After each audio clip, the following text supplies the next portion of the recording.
everybody. Welcome to Smarterfan podcast, where we bring you behind the veil of sports, business, and life. I'm Joe, and this is Barry. What's going on, Barry? Oh, it's all good. I'm in a pizza pie tonight. I got the circle, new flavors. You never know what you're going to get on Smarter Fan Podcast. We keep you on your toes, but I'm feeling good. It's nice and cool. It's September. Football is back. And so That's I'm right. excited, my friend. How you doing? Oh, I'm doing great. I'm doing great. So, So what you got for us anyway, tonight? I'm going to talk about Dale Earnhardt Sr. Now, Okay. here's a guy. He started his career full time in '79, and he won Rookie of the Year that year. He started with Harry Gant and Terry Labonte. And then he followed that in '80 with his first championship. Now, he did two stints with driving for Richard Childress in '81 and '84 to 2000. And he won his second and third championships in '86 and '87. Now, in '87 is when he got the nickname the Intimidator, because he was in a race and he was forced off the track into the infield, and he never lost control of the car and got back on the track and never lost the lead. So that's how he Wow. became the Intimidator. So, Amazing. yeah, in '88, GM Goodwrench became his new sponsor, and that's when the car became the signature black that you've seen. Went from the yellow and blue to the signature black. So, Yeah. and in '90, he cut a tire that cost him the Daytona 500. And that would be a trend with him. He would always come close to winning the Daytona 500, but always come up short. But he would lose the battle, but he'd always win the war because he always followed that by winning a championship. Wow. So uh, his final title he won in '94, and that was when he tied Richard Petty with 17 championships. And then he finally won the Daytona 500 on his 20th try. But that wound up being the only race he won that year. Interesting. So, yeah, Interesting. it was crazy. And he would finish 2000 with only 2 wins. And he and Bobby Labonte were the only ones to finish every race that year. Mm. So, now, on February 18th at the Daytona 500, he was blocking for his son, Dale Jr., and Michael Waltrip on the last lap. He was blocking Ken Schrader and Sterling Marlin. And Marlin bumped him, and he went into Schrader and then went into the wall. And that's what basically killed him. Now, they say there was seatbelt failure, but there were also rumors that on the last lap, he always unbuckled his seatbelt. So, but that's something we'll never know. But the saddest part is while he had crashed, his son and Michael Waltrip were on their way to the winner's circle because Michael Waltrip won the race and Dale Jr. came in second. So, yeah, that's when NASCAR made the Hans device mandatory for every driver. So it was, a really, really sad day that day. And, it was just really, really bittersweet for Michael Waltrip and Dale Jr. And then they never used that number again until 2014. And that's when Austin Dillon drove it. But I haven't heard any more about them driving that number anymore. So that's how that's went so far. So what's going on with the NIL? Well, I have a very good friend who's very high up in Division I football at a very big Division I school, and we had he sent me something regarding the sovereign wealth fund of Saudi Arabia potentially getting involved with Mm-hmm. NIL Okay. with Coach Bryant. Wow. Wow. which would change the total landscape even further of college football. Yeah. Because, as he said to me, he said, Barry, basically, Coach Prime is playing chess and everybody else is playing checkers. Hmm. We went through a number of scenarios. I said, Pat, I said, "Duh, with that kind of backing, he could end up owning the Pac-12." You stop and think for a moment with his relationship with Nick Saban, Hmm. it's a natural for Nick Saban to move up, leave college football in Alabama at the top of his game Hmm. and go be and sit on that throne. You know what I'm Mm. saying? Then he Uh-huh. had a very interesting perspective. He says, "Do you notice that Deion Jr. is still doing his video thing, but his feeling was that he's grooming Junior to be a GM." Hmm. I said, "Really?" Now this is a very, very high up C-suite executive in college football. I mean, he's a who's who.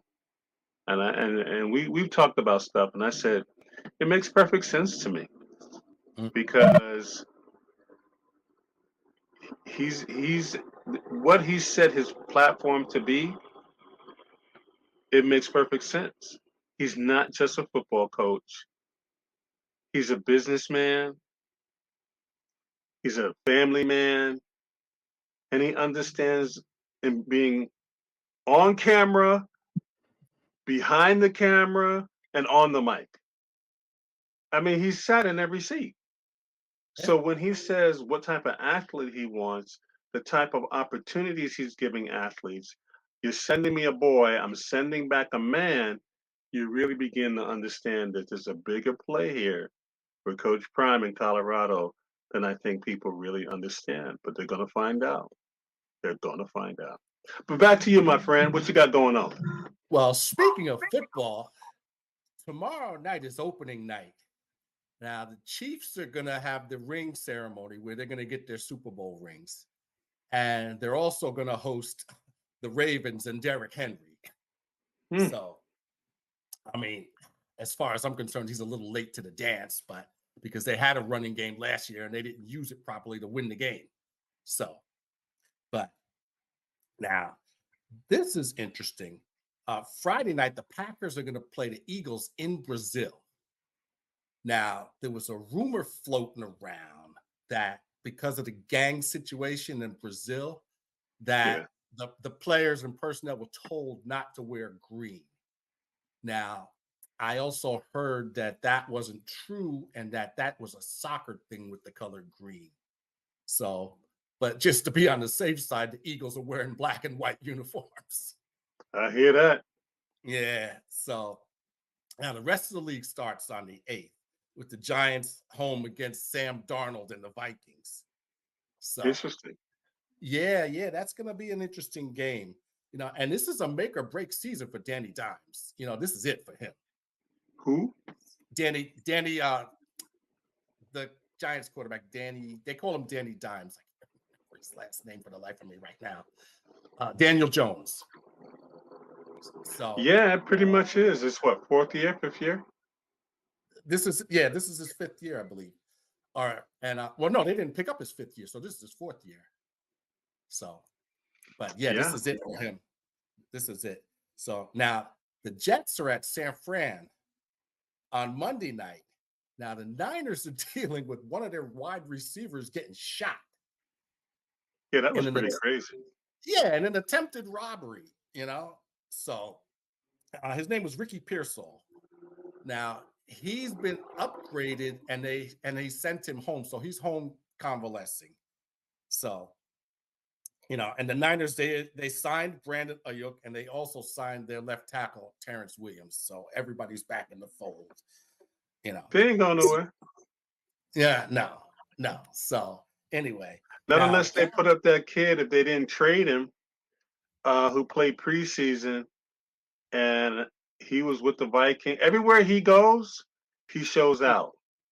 Mm-hmm. And I'm like, if they keep him, either they got to get rid of him because he's going to beat out Purdy for the spot.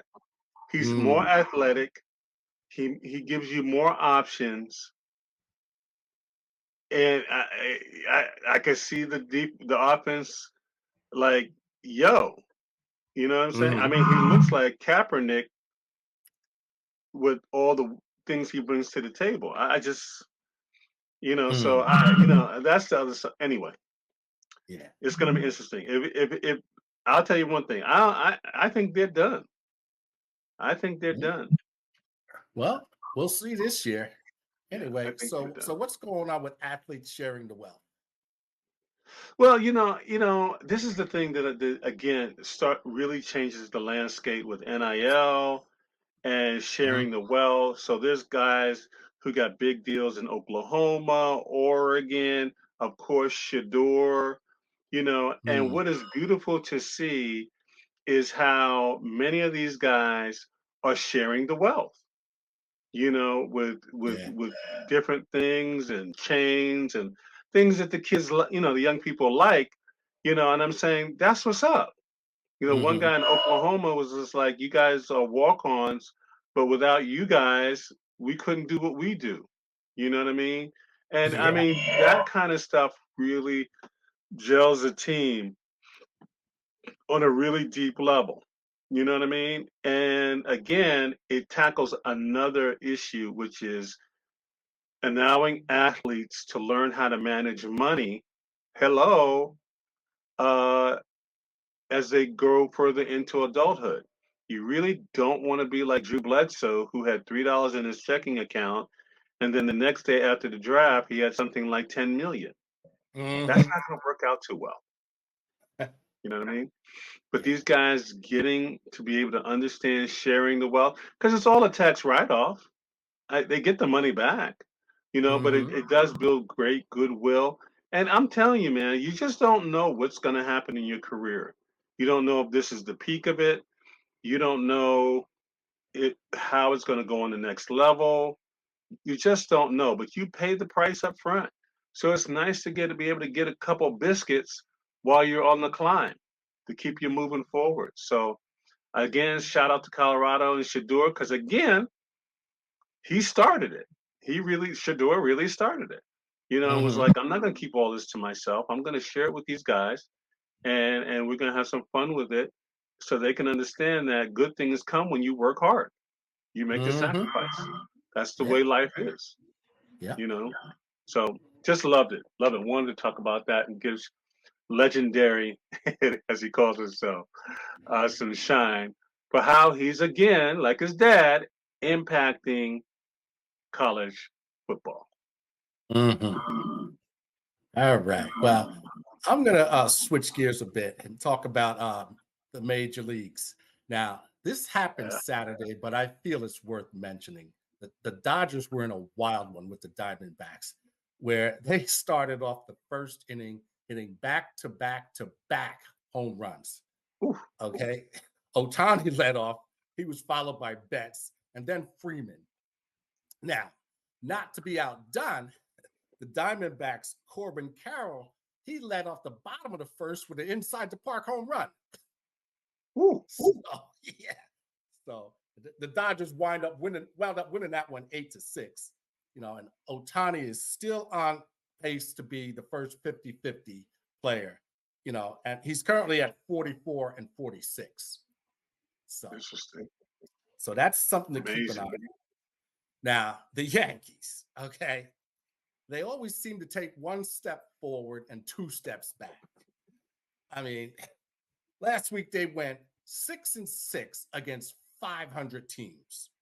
All right.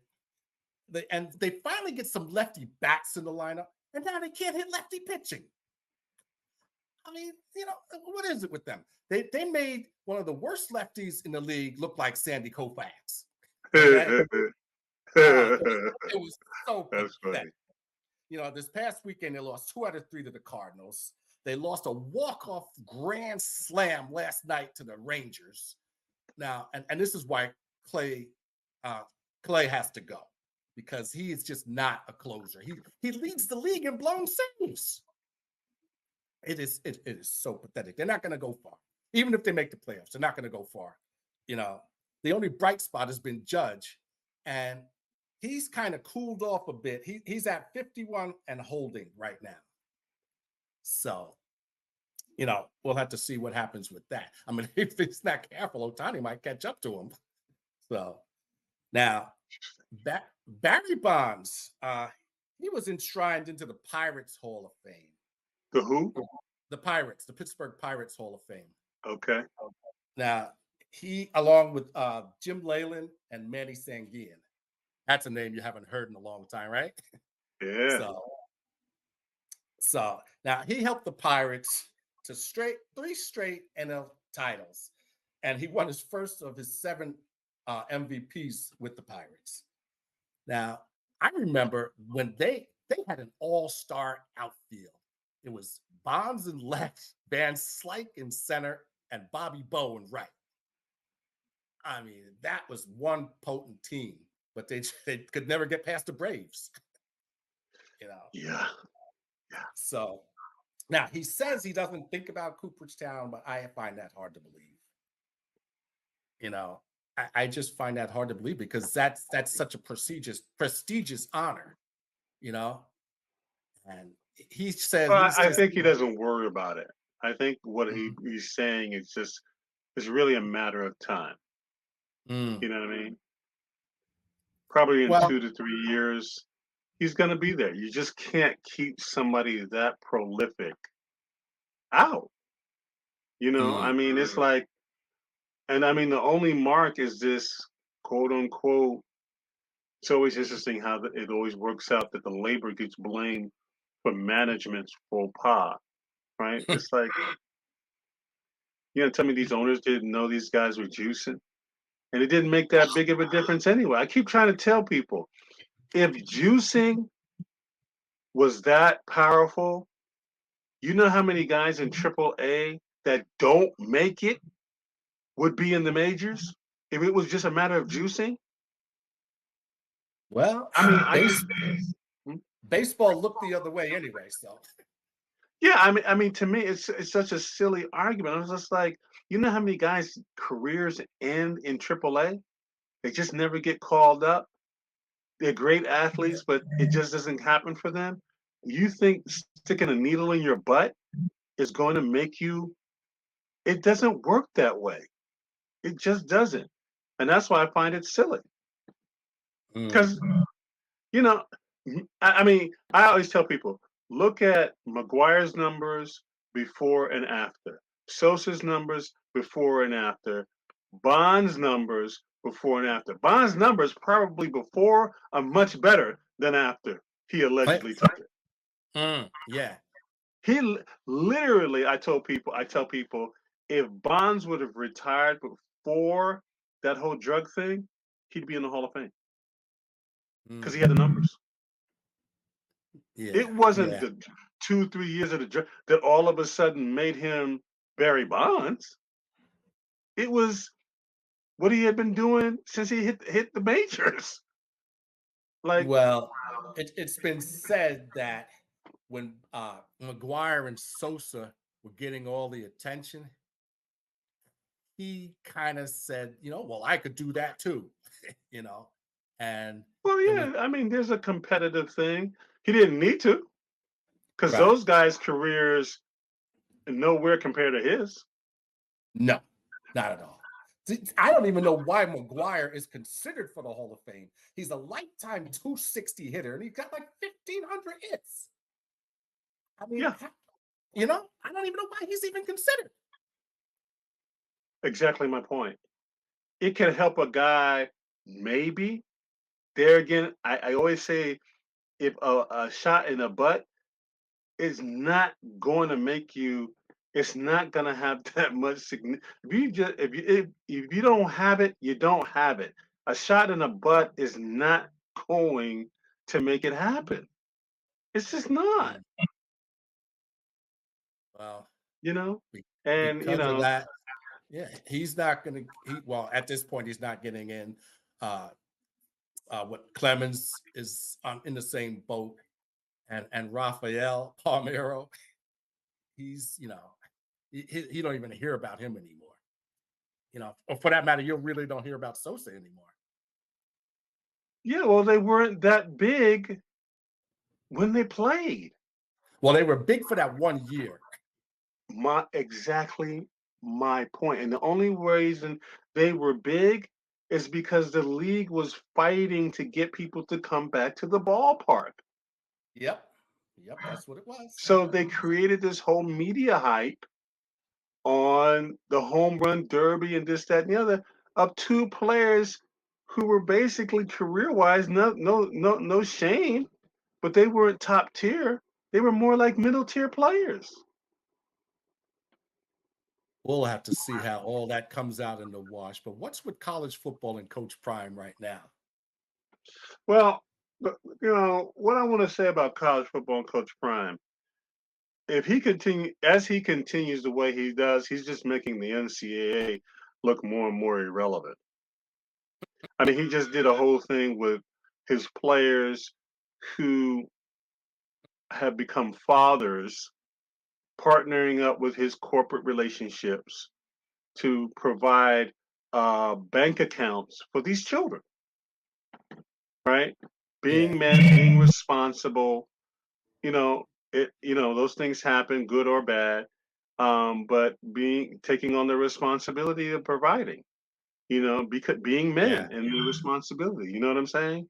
And so yeah. again, it's just kind of like, why do we have the NCAA who keeps taking all this money and they don't do anything for these athletes like this?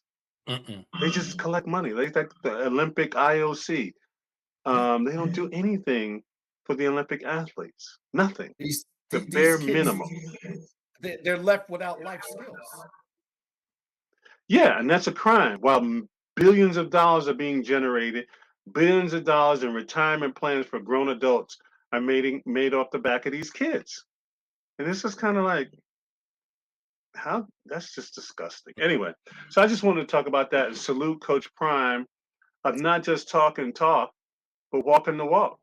As I told somebody the other day, if I was thinking about going pro, if I was thinking about going corporate, if I was thinking about getting every option and everything I could out of college football, I'd go to Colorado. Mhm. Well, that's where we'll have to stop. So, Well, my friend, it's been another great one. And we got more stuff coming. Things are lining up. I'm just so excited that the season's here. And we're gonna have a lot to talk about, a lot to share, lot coming. I'm working on something secret, some merchandise, some Smarter Fan merchandise, hoodies, sweatshirts, even socks. So watch out mm, for that Smarter Fan family. It's on its way. right. Everybody have a good night. Have a good one. See you next week. Smarterfan.